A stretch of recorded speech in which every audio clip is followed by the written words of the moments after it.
All right, no. All right, so please, there's already three people raised their hand. That's great. So I have to just see who that is. First one is Sangamita. Is it? No. Actually, I think I got bumped to the front of the line. Gabrielle and Serena were ahead of me. Okay. All right, then Gabrielle first. Okay, I was quite content to wait my turn. Thank you, Aya. And the meditation you guided us through was really, really good. It was quite powerful for me. And through most of the meditation, I was able to find some calm and some peace. But then, and this often happens for me with metta. Um, uh, Someone came to mind, and this person is going through some very difficult times. And I had a well of sadness come up, which I, um, I guess is not unusual when you consider another suffering. But what puzzles me is that when I have a really strong feeling of gratitude, I will also get this welling up of this sadness, this sorrow, and I will have tears. And I try not to make a story of it. And I do my best to stay with it because I know it will pass. And the only thing that I can understand it as is that it's just the result of the mind having been conditioned over and over and over in this particular feeling. But I just wonder if you have any thoughts on that that might help me to understand this a bit more, because it feels like joy and then it flips. Yeah.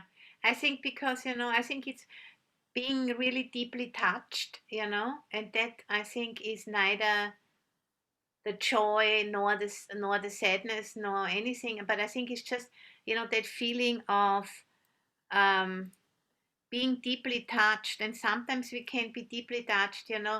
I have experienced it too. For example, if I see a little child doing something really lovely, for example, showing gratitude or generosity, I find that also very touching. And even it is a kind of joy, but it's like a bittersweet joy, because it's so beautiful. And then at the same time, there's the knowledge, that so many people don't know about this kind of joy, and that is sad also. Mhm. It feels bittersweet. Yeah. It definitely feels that way, that and I sort of think of it as that there's this joy that arises at, say, at seeing a small child being generous, that I also realize that it's impermanent. It's going to, it'll be gone, kind of Mhm. thing. And it just does not last, I guess. Yeah, and I think, that's why everything, which really touches us very deeply, at the same time we are aware of the impermanence. And then, in this way everything is bittersweet, really, in this realm. And and when there is this very, kind of innocent, simple, direct experiencing which goes really deep, then that just is intuitively part of that. And I think that's just what it is, and it has a beauty to it. And and it doesn't let us rest anywhere in, completely, because it doesn't there is always that sense of um, change inside of all of this. So yeah, it's just an intense feeling. And that's just, life is like this. It's kind of mysterious, how they can coexist, and one can hardly speak about it, but I know what you mean. Yeah, yeah. Mhm. So I guess I should just allow it to arise, be with it, and not consider it as an obstacle to the practice of metta. No, absolutely not. I think it is part of, I think it's part of the practice. Other people say that when they do metta, tears come to their eyes and all kinds of things because, everybody is different and touched in a different way. And the point is, that the heart opens. And for some people it brings tears, and for others it brings, like that bittersweet kind of taste to it. Has it, I think the point is the opening of the heart. This is why it's called the immeasurables, the Brahma Viharas. And then how it presents itself, that's more like, your flavor is like this and mine is like that. And so it is. And it might change over time. We don't know. Okay, great. Thank you, Aya. Thank you. So I've heard that the next person is maybe Lori now. No? So then we have also Stephen because he doesn't have a Zoom hand. So I'll ask you now, Stephen, so that I don't forget you. Are you here? Yeah, I'm here. Oops, I'm here. Thanks. I don't want to be ever forgotten. So I want to read something, if I could, that I had in my notes regarding what Gabrielle was talking about, just for interest. Yes. Because I too have experienced it all the time, what Gabrielle was referring to. It said, when we give ourselves unconditional love, we discover the conditions in which we were unloved. And then tears roll. So it's Yeah, just that's true too. one perspective. Yes. Yeah. But my question, and also I just want to say the guided metta meditation was wonderful. I really, really enjoyed it, as well as your talk on metta. It was very, very profound. Thank you. My question is around separation and non-separation. Maybe I'm a real concrete thinker, I'm not sure, but I was kind of wondering, separation from what? From other, from self, from the universe? Could you just explain a little bit Separation more? from everything, just basically experience ourselves, Experience, okay. through the senses as a separate entity in a hostile universe, you could say, separated from, because of the shape, how we are looking. I look separate, from the everything around me, and but then if we go, deeper and deeper under the surface, what we see is the emptiness of it all. And then, we start to more and more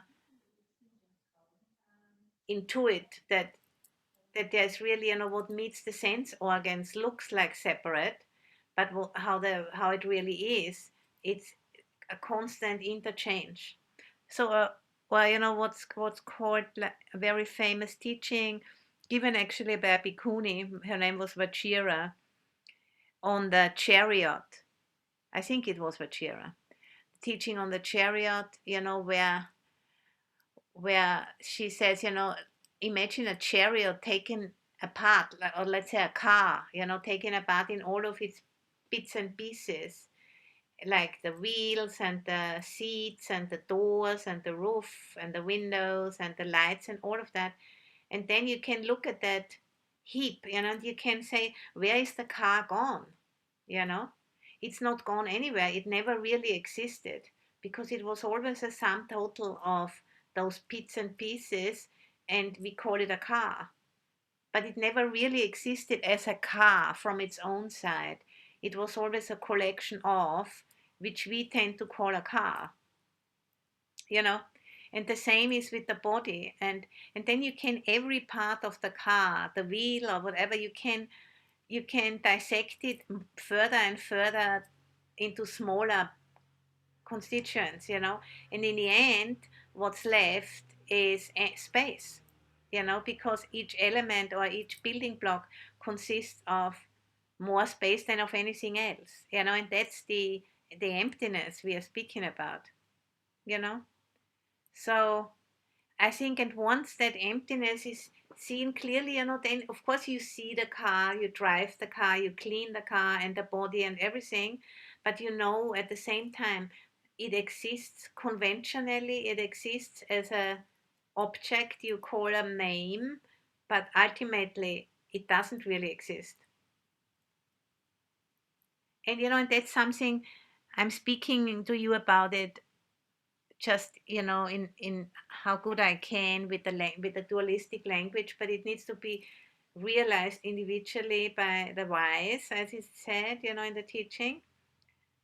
But talking about it is a good way to start, and to kind of to step out of this dream of separation. That's one way of how we can summarize what the teaching is all about. Because then we can still relate to everything as to a car we relate to as a car, and we do things and we fill it up with gas and repair it and all of those things. But in the end of the day, we also have this other way of seeing, and that brings us more into the middle with it all. Does that make some sense to you, Stephen? It does, and I need to reflect on it more. But yes, it's a Mm-hmm. very good start. Thank you. Yeah. And this is the characteristic of not self, for emptiness is the most difficult of the three to really realize. So give yourself some time, don't push it, because that doesn't really work. But let it dawn on you by just attending to the practice, and it's going to become more clear as you go along. Hmm. Because it's hard to speak about it. And that's all signposts, and then we have to turn and look towards that signpost, otherwise we're never going to get there. And in a way, we're already there all the time, we just don't know. Hmm. All right, thank you, Stephen, for the question. And I think now Sangamita. Serena and then me. Okay, Serena. Sure, thanks. I just have a quick question. In Buddhism, so can I affect my karma by meditation, and can I affect the karma of others by meditation, like that metta meditation that we did? Do I affect other entities' karma when I do that meditation? Okay, so you can. Karma means action with intention. So karma is not fate or anything. And if you are practicing metta, for example, the actions in the future you will make, they might be impacted by the metta meditation you're doing now, because like after this meditation you might, your mind might be more capable of being kind or being patient or staying open. So you definitely do affect your future actions. And meditating itself is also a karma. Is an action with intention. If you say I'm sitting down to meditate on metta, then you are doing, this is the karma you are doing. So don't mix it up with fate. Karma is an action. Karma is a verb, not a noun, you see. And how can you affect another? I mean, if you live together with other people and you are displaying metta in the way you are acting and speaking and being, you're definitely going to influence other people with it, because it might, they might be inspired by you and then try to also be kinder. So definitely yes. But it's not that you can um, take on somebody else's karma, or so you can't do that. But you can be an inspiration to others to help them to, work themselves out of some unskillful habits. I'm just thinking of when we were doing the meditation and we were like radiating out that metta. Mm-hmm. Like, are we like, is it mostly just that we're like changing ourselves by doing that? Is Yeah, that the idea? yeah, I think so. But Okay. because we are not separate, you are also, because you're not really separate. Oh, Just with Stephen before, yes. that and this is something, we can't really, make a calculation about it, how many percent gonna go here and there and all of that. But definitely, it's going to be much better if you are radiating matter than if you're radiating hatred out there. There is no real out there anyway in the end of the day. But as long as we are, like speaking with dualistic language, we have to kind of start somewhere, and we speak about me and you and inside and outside and yes and no and all of those things. That's only a mode of speaking, but yes, and if you are able, to train yourself to live with an open mind, then you're definitely going to impact everything, and you can't really exactly say, uh, in which way that's going to manifest. And then there's also, when I was saying, for example, when I'm doing the Anumodana for the meal or for an offering, and then I say, if there's anyone you'd like to share the merit of your offering with, we say that. But I don't exactly know if that is, how that transference of merit really happens ultimately. But what I do know is that the people who are doing it, they will feel a sense of joy and a sense of relief so that they can dedicate that merit, to others. Yeah, it's like a psychic change in that person Yeah. that's doing it, and that changes the people around them by them changing themselves. Yeah. That makes sense. Yeah. And also, we have heard, for example, we often get requests in the monastery, to chant for somebody who has an operation or an examination or some difficult thing going on, Yeah. And we have heard often people, they just knowing that we are going to chant for them gives them some strength. You know what I mean? Yes. Yes.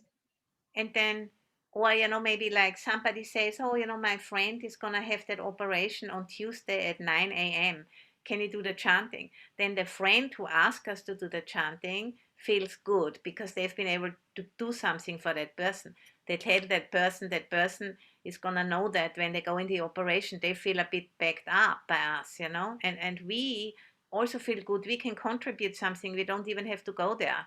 So that's then everybody, has some benefit from it. And that is, but it's not like, I'm going to give you that package of blessings now and you're going to eat it or something. It's not.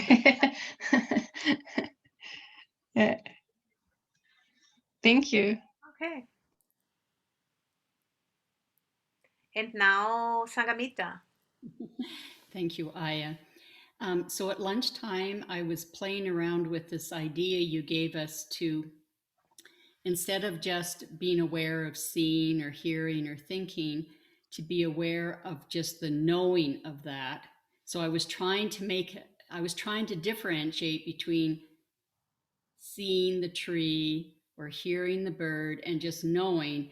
And I struggled. I don't think I could feel a difference. So I was just wondering if you had any further guidance on how to differentiate between the knowing and then actually Mm-hmm. knowing a specific type of consciousness. Mm-hmm. I mean, that kind of meditation is one of the hallmarks of the Thai forest tradition, and also, is spoken about in the Dzogchen tradition, Mahamudra tradition, recognizing or a conscious knowing. So being aware of knowing rather than getting drawn into what is known. And I think it's like, it's an acquired taste. It's gonna take many, many, many, many, many times of trying to meditate in that way until you feel more stable in it, and you try, you do it and then you get drawn out and then you notice it and you come back a million times, 5 million times basically, and then through that, the confidence in the knowing gets stronger, and at the same time the letting go gets easier too because you have done it a million times. A million times you have dropped the object and came back to the knowing itself. And that's it. It's not like fireworks or anything huge.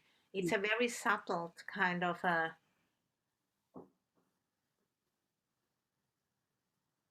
I don't know even how to say it, what it is. It's hard to speak about it, but it's a very subtle resting as the knowing.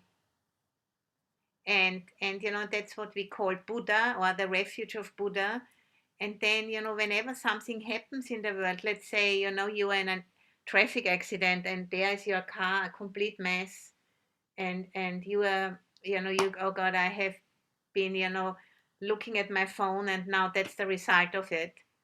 Then instead of getting totally despairing, you can know that you are now, the despair is coming up, and that's the difference, is only so much, but it makes a lot of a difference. Completely drowning in the despair, or knowing that there's despair in the mind, it has a beginning, it has a middle, and it has an end. Do you understand? Yeah, I think I was missing out that third component, which is the recognizing if you're being pulled in, being able to just stay back in the, okay. Yeah, yeah. And That, just dropping yeah. the ego pulling you and thinking, I need to go there, I need to fix it, I need to do something, thinking, if you don't really completely identify with it, you're not going to be um, able to act, in an appropriate way. But if you're not completely drowning in it, you'll be much more capable to act appropriately because you have some space around it. Okay. I think that's clear. Thank you very much. Yeah. And it's just a very, it's a lifelong practice, Sangamita. Mhm. It's not going to be, you do it 5 times and then you know how it works and then you're done. No. It's going to be for a very, very, very long time.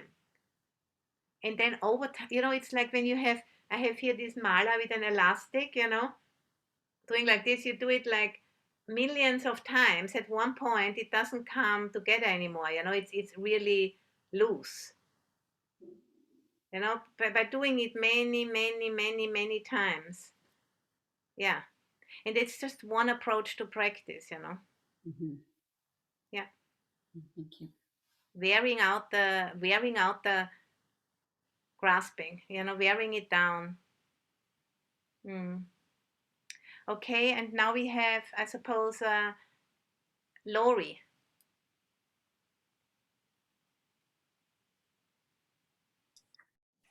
So I have a couple of questions and they're related. So in the guided meditation, the awareness piece and then the recording stopped, I think is around there. And did I remember correctly, after that, the awareness, you brought us to impermanence? And you can find, I have also recorded it and it's also posted on Dhammaseed on my account. Oh, good. So you can just go there. Okay, thank you. Okay. Because so you've also mentioned where and for myself personally, it's like this place of, there's non-separation, but then how skillful action, because on a couple of times you've mentioned almost like metta, and there's a fierce love, and how, like, I've got some challenging circumstances, but I've not acted because I don't want to act unskillfully. And hearing the metta, I recognize I'm not as grounded in the metta to be able to speak with not just compassion, but with a love that speaks truth. And then I find myself just, but there's really no separation, just work on myself and ignore the circumstances. That doesn't feel skillful. Right. No, that isn't. And sometimes if we are not capable ourselves, to stay in a good place when bringing up certain things, you might have to ask for help, to get somebody, a neutral person or a mediator or so, if we know we're gonna get activated, but still certain things need to be figured out, then you must ask for help, or maybe write a letter that might sometimes help, But it doesn't mean, as long as you are not completely capable to stay in this loving space, you can't speak. I mean, that is sometimes not appropriate, as you are saying. You ask for help, you write it or something, like that. Thank you. hmm Okay. And the next one is Leslie. I'm experiencing some new things in my meditation that I wanted to ask you about. Yes. I've been experiencing quite a bit of light, and then within that light, access to kind of a feeling of magical, or like that if you're using your imagination, it will be very effective. And so I trained in the Tibetan tradition for a while, and we used to do Tara, and she would break into many, many, many Taras and come into you. And it seems like that's the level on which that kind of meditation operates. It's very close to awareness itself, and then light coming from awareness. And then there's this other little effort of opening the imagination. And I know within the Theravadan tradition, there's angels and demons and things that they talk about, but it didn't really get brought very much over to the West. So I wondered if you have a experience with working with your imagination. You mean visualization? Well, for me, it's not very visual. It's more, I'm not very visual. So it's more, I get more of a feeling sense of things. Yeah. I mean, I also have some done Tibetan practice, and I still do some, on a regular Mhm. basis, whereas visualization is part of that. And, I think it depends on the character. Some people need that element in their practice, to relate to some kind of a being, as representative of awakening. And we're going to do that actually this afternoon when we do the Bhutanusati, which is actually probably the root practice for all of the other visualization practices in the Vajrayana, which were then, brought in, influence from the Tibetan shamanistic tradition and the Tantra and all of those things. I think it's a very individual, and for some people, like in your case, maybe because you have trained in it and because you have a propensity for it, then you experience light or whatever. And I think it's just very important to, not make too much out of it, and but use it, if that uplifts your heart and your mind, then by all means, that's a good thing. But if we make too much out of it, then it's just, it's just good to question, um, why we are, so fascinated by some of those things, because it's most likely, something to do with the ego, wanting to be special or so, and which is also okay, but to just, be careful, what we are doing with it, to let it be there, and let it support us, but not grasping onto it too much. That's all I can say. You have that sense of magical or whatever. I mean, those things, they can happen. In particular, I think, in the Vajrayana they play a lot with those ideas, but it's everything, if it helps us to letting go more fully, of greed, hatred, and delusion, then it's going in the right direction, you know. But if it makes us feel, you know, that we grasp on and we want to make more out of it than what it is, then it's not going in the right direction, but it can still show us something about ourselves. Hmm. Yeah. I think why I mentioned it, because there's parts of me that have been quite wounded and very difficult to heal. Yes. And so this seems to move things, like Yeah. it seems to soften them and move them. Yeah, that's very much possible, you know. For example, you know, the relationship with the guru in the Vajrayana practice, you know, for me that has also helped me a lot with healing some of the wounding, you know, in terms of the relationship to the male principle, you know, which is very kind of dry in the Theravada and very hierarchical, and there's not much capacity for emotion and for allowing, you know, certain things to become more, you know, become more tangible, I'd say. And in the Vajrayana is much more capacity for that, you know, for that fullness of the emotion, to really use it for bringing things into clarity and bringing things into consciousness. But I think, you know, it's a very individual thing, and I think it's very difficult to speak about it like in one would need to you know more about the situation. It's very more difficult to speak about it on a theoretical level, but I think I get what you mean, you know, that the juiciness of that approach can be very helpful for some people in some situations. I totally agree and have myself experienced that. And I think it's too why we are so attracted to the arts Yeah, is because it opens our imagination, which is a whole nother realm of experience.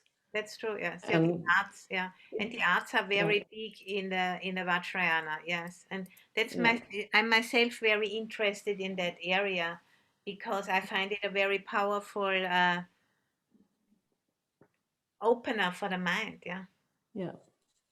a sense of Thank you. awe. You know, a sense of awe which kind of stops the thinking mind. Yeah, Yeah, yeah, yeah. and the imagination, you know, can really help us to fill in certain areas in order to heal, but it can also be dangerous, you know, that we get hooked in some ways and then we go completely off the rails. That's why it's a dangerous, it can become dangerous if we don't have good guidance, you know, Mhm. because it can easily flip and become like, you know, psychotic or something. Then it's difficult to Yeah. get back, you know. So it needs a lot of skill and it needs a lot of care. But I have benefited from it myself, and I understand, you know, it to be good, and that's why the Vajrayana is called like, you know, it's called the fast way in some ways, and it can be dangerous because of that. Yeah. Okay, who's the next one? Kathy.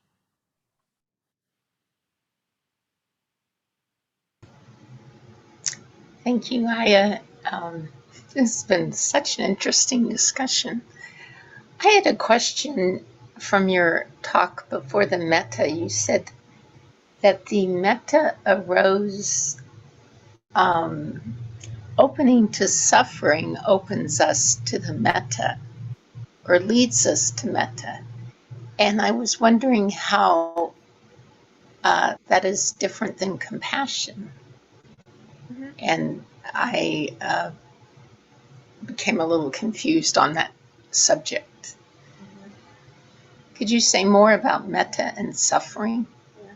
I think, you know, the metta for me, it's more like opening to my own suffering and to my own confusion and to my own wanting something, you know, in order to be to feel better or to be more happy. And then if I know my own suffering around this, then I also understand others better. And then, this wish to be happy, which I have, everybody else has that too, you know, that would be metta. And then, seeing someone who is suffering, then if my heart has metta, I can turn towards the suffering of another. And then the metta becomes karuna, becomes compassion, you know. And then the wish will change, and the wish will be, may this being be free from harm and the intention to harm. That's karuna, that's compassion. And the metta is, may all beings be happy. There's a difference. The metta is more like the sun at midday, shining at everyone in the same way. And the karuna is more the sun at sunset, looking down to someone who is at the moment in a more difficult situation than I am. That's the difference. But it all starts with the metta, with the wish of all beings be happy. It's a subtle difference. But mhm. Because sometimes, and sometimes when people lead metta, and I believe you did this in the guided meditation, you connect to the feeling of metta, which is of love. So you're not going to a feeling of suffering to begin with. No, Right. I was meaning, no, I was meaning, like not in the sitting, but over in my lifetime. Or since I'm practicing, I have more metta because I have seen my own suffering. I was meaning that more like as a whole practice path. You know Okay. what I mean? Like, if you have suffered, if you haven't become a more averse person, you have probably developed more metta, because you have witnessed your own suffering. And if you know your own suffering, you know other suffering. You know what I That mean? makes right. Now that puts it in perspective. Thank you. That's I what I had yeah. another question, because when I learned metta, it was with the phrases, and I was told it doesn't matter what you feel, you just do the phrases as a Yeah. repetition. But recently, I've sat more with actually the nuns from your monastery, and you all go to the feeling first and might use phrases. And I find that very effective. But I was wondering, in terms of teaching beginners, I was wondering about the idea that it doesn't matter if you feel metta, you just want to, you got to start somewhere or something. Well, I think the way how we are teaching it, with the radiation, that's like the way how it's taught in the suttas. That's the early Buddhist instructions, and the sentences and so on. That's something which came later. I think in the Visuddhimagga, in the I think 6th century BC or something, or whenever that was. But it's a it's a different approach, but it's more samadhi. It's more like I feel focusing on the sentences. um it can easily become rote. It can easily become you're just saying the sentences, but it's not anymore doing anything to you, because it's just like a formula. So I think the other way is just much more effective. That's how I see it, and much more direct. And but if people want to do the sentences, that's okay too, if it works for them. And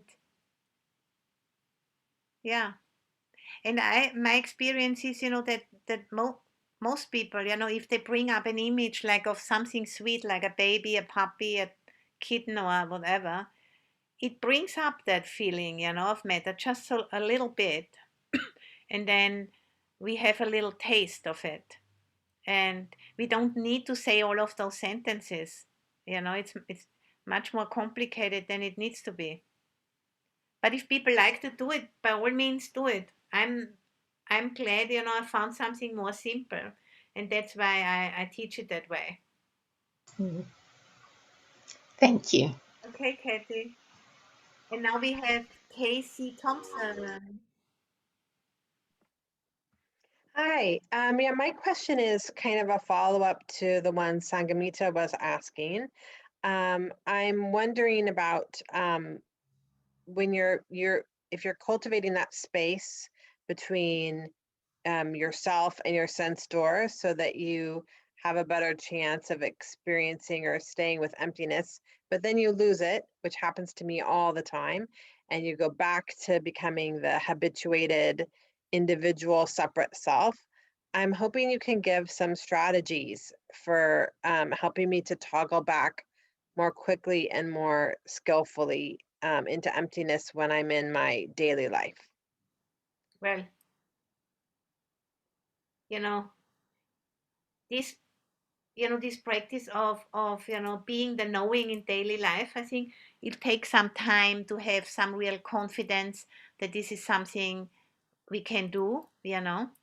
So I think first it's probably necessary, to do it on the cushion, and anytime you are noticing that you have been drifting off into thinking, you might not actually be able to come back that quickly. So maybe you need more formal practice in the four Satipatthana first, before you have the confidence that you can rest as the knowing. But it differs, it differs to what kind of practices people have done in the past, maybe even in a past life, what kind of a propensity one brings.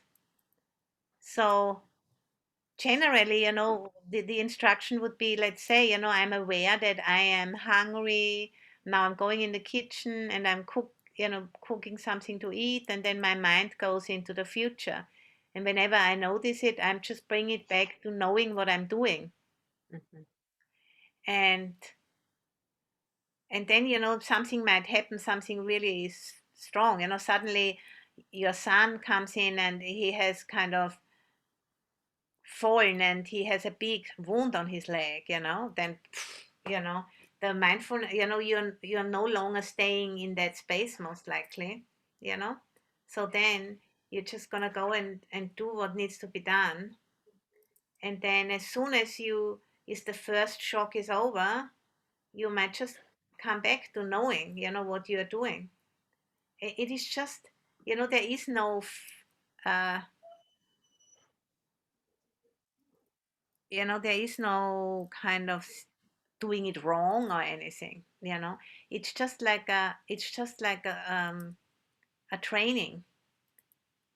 And whenever you remember, and the word, the root word for sati, mindfulness, is to remember, to remember what is occurring. And then, the mind is the sky, and whatever arises are the clouds, basically. So then, instead of becoming a cloud, you are the sky again, and then you are a cloud again, and then you're the sky again. And you just becoming more and more proficient at that as you train yourself, like in an instrument or whatever. In the beginning, it's like so stressful to even play the most simple song. And then 20 years later, you can play whatever, like something amazing. And it's like the same with the practice. There's no difference. Or driving a car. In the beginning, nobody can even talk a word with you when you are driving. You have to just be completely focused. And then later on, you can eat a sandwich, drive, and listen to the radio all at the same time. And you can't anymore imagine how that was, when you couldn't even say one word because you had to be so focused. And that's the same with the practice. Yeah.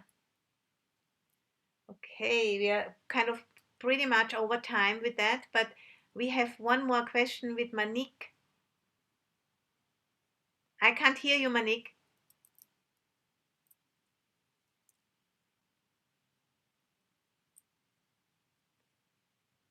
Manik, we can't hear you. Yeah, now. This is like more like I don't know whether I am asking question. I kind of since you were aware that I'm born in Sri Lanka, so in Sri Lankan irrigation system like canals and dams, so many. Okay, they not Buddha's time. They built in later, I know, but they are in the history. Nobody that say who king who built that, but never say how they build it. But they are ancient architecture, and the sluice and the way they built, like if one dam broken, how many lives gonna be in danger, that kind of thing they planned. Now so many generation of engineers came by now, they still using them. So nobody cannot figure out how that done in that perfectly. I'm just thinking, because of Buddhist country, they may practice well to do this thing.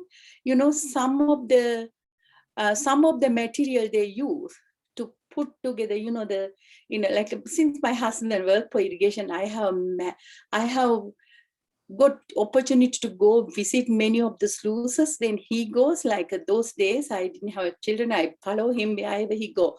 So I managed to see them those days. Like I was doing meditation too, I was thinking those days, it's come to my mind, this may be done by a lot of good practitioners, whoever build name of the build king name there. But in even ancient history, even British rulers couldn't figure out how they did. Okay. Okay. So, and then What's your question now? I am thinking those days too, even now when I think about that, I feel like these are done by well-practiced, meditated kind of people. You think I'm right? It is like it's kind of stupid question. Like it always come to my mind when I practice. For some reason my mind go over there, and then you are saying that you think they were able to do some very unique work. good work because they have a good mind from the meditation. Yeah, something like that. Yeah. I think that makes a lot of sense, that because sometimes, I don't know what to do about something, and then I sit down and meditate, and then later on, I have a solution just comes up without thinking, but it just comes out. Yeah, that can be, yeah, sure. People who meditate have more clarity, and they are probably good problem solvers. Not by necessarily doing a lot of thinking about it, but letting it come to them. Yeah, that is a good observation, Monique. That could be. Yeah. Okay, thank you. Thank you. Yeah, always when I practice, for some reason my mind goes to those items, the architecture, the 1,200 something dams there in that small. Those all come from the history. They now build up later. So thank you. My mind goes with them, and I get some energy too after every practice. I'm thinking, I don't know what is the connection. Sometimes I lost with that, and then I'm just trying to be focused again, instead of thinking about that too much, Yeah. So thank you. Okay. Thank you for giving the idea. So. Okay, thank you. Yeah, I think we are done, isn't it, with questions? Even there's still 3 people have raised their hand, but I think they will come down by themselves, I suppose. Okay. So thank you, everybody, for your participation in the Q&A. It's so different, when I teach the German-speaking Sangha. If I get one question, I'm lucky, Yeah, it's so deep. But in America or Canada, people are just, everybody asks. This is so different, It's good. So let's have a very little few minutes break for me to gather myself, and then I'm gonna give a short talk on Buddhanusati, and then a guided meditation. Yes.